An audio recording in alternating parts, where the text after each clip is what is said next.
হে everyone, কেমন আছো সবাই? আমি খুব ভালো আছি। তো চলে এসেছি নতুন একটা রেসিপি নিয়ে তোমাদের সঙ্গে।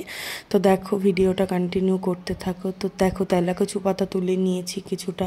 তো এই যে ধুয়ে পরিষ্কার করে নিলাম। তো এই পরে ধোয়া তেলাকচু পাতাগুলো আমি ছুরির সাহায্যে ভালো করে কুচি কুচি করে কেটে নিচ্ছি। তো কেটে একটা পাত্রে সব নিয়ে নেব। তো এরপর কিছুটা পেঁয়াজ আর কাঁচা লঙ্কা কুচিয়ে নিলাম। কুচিয়ে সব কিছু একসাথে ওই পাতার মধ্যে ঢেলে দিচ্ছি। আর এরপর অ্যাড করবো আমি বেসন। তো দেখো, এই বেসনটা কিন্তু খুবই ভালো, বিনয়ের বেসন। তো কিছুটা বেসন খুব বেশি পরিমাণে দেব না। তো এরপর দিয়ে দেবো কিছু পরিমাণ চালের গুঁড়ো। তো এরপর দিচ্ছি একে একে হলুদ, তারপরে নুন আর সামান্য কালো জিরা আর একটুখানি চিনি। তো চিনিটা কিন্তু টেস্টটাকে ব্যালেন্স করে। তো এরপর সব কিছু একসাথে হালকা হাতে ঝল নিয়ে একটু মেখে নিলাম। তো এরপর প্যানে তেল গরম করে আস্তে আস্তে বড়ার আকারে গড়ে নিয়ে সব কিছু ছেড়ে দিলাম। তো দেখো, ভাজা হচ্ছে। আর গ্যাসের ফ্লেমটা কিন্তু একেবারেই লো করে দিতে হবে, তা না হলে ভিতরেরটা কাঁচা থাকবে, উপরেরটা পুড়ে যাবে।